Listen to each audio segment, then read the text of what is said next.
All right, hey everyone. I wanted to show this article here. This is early in the morning. It's 1:40 a.m. Central Standard Time. Yeah, I'm a night owl, and this is on CNBC.com. It was written or published Sunday, 3rd of June, 10:12 p.m. Eastern Time. It says here, calls grow for central bank action as stocks swoon. With global stocks continuing their tumble and bond yields dropping in tandem, calls are getting louder for coordinated central bank action to stem panic in markets. Synchronized monetary easing could happen as early as even this week, as central banks of Australia, England, and Europe meet. John Noonan, senior forex analyst with Thomson Reuters, told CNBC Asia's Squawk Box. The markets are screaming out for coordinated action of some description, whatever that means. We are seeing bond yields going in both directions depending on whether they are safe haven or risk. They are saying we need a response, and we need one very, very quickly. Now, see, the funny thing is how many years now have the American people been asking for action to reduce the debt or deficit, or to get us the fuck out of these wars, or to stop nation building? We've been calling for action for years, and no one ever listens. The media doesn't give a shit.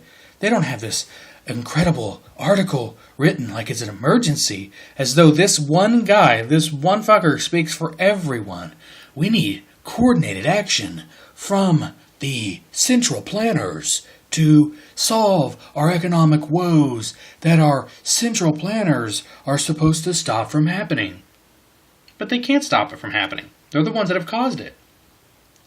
But they will inflate. They will do more easing. You know they will. You know they can't stop it.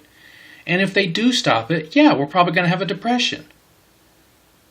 It's choose your poison, either inflation or deflation. A depressionary spiral, I mean, it could get ugly real quick.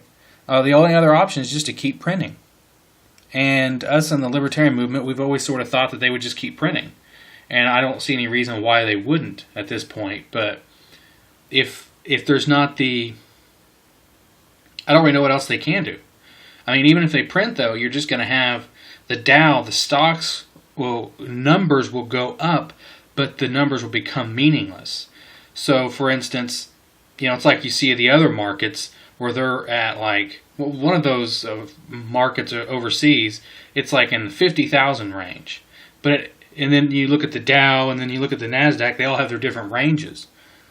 But it's all sort of based on what? What unit are we basing it on? $1? So, if they intervene, we could have Dow 20,000.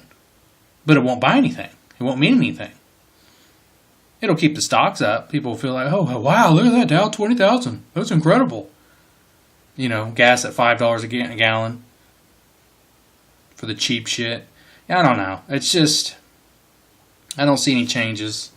Obviously, Hope and Change was elected, so we're not going to have any changes. Right now, it looks like there's a sell-off globally, of course, or at least a little bit. I mean, it's not quite the big deal they're making it, probably, but still.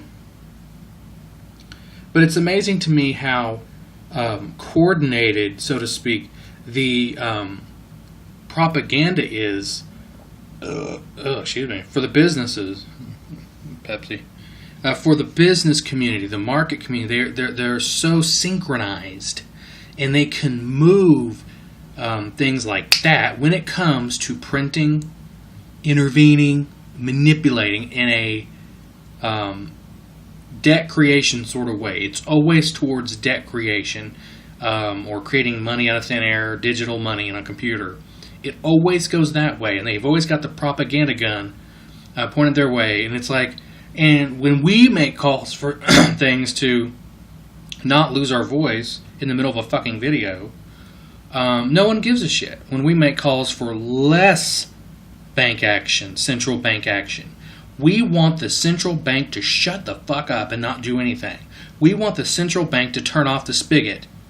And I understand, yes, there will be hell to pay when you do that. I get that. But guess what? It's their fault that we're in this position. It's the same thing with foreign policy. The ones that bitch the most are the ones that have got us in this position.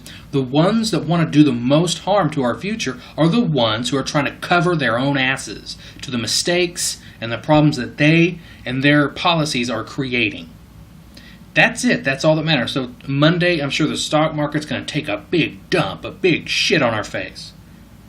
And they're going to call for more action.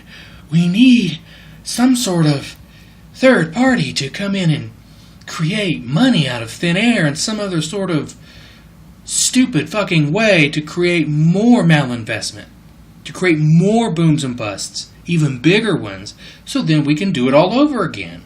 It's a joke. The whole system's a joke, and so is that ad right there at the top.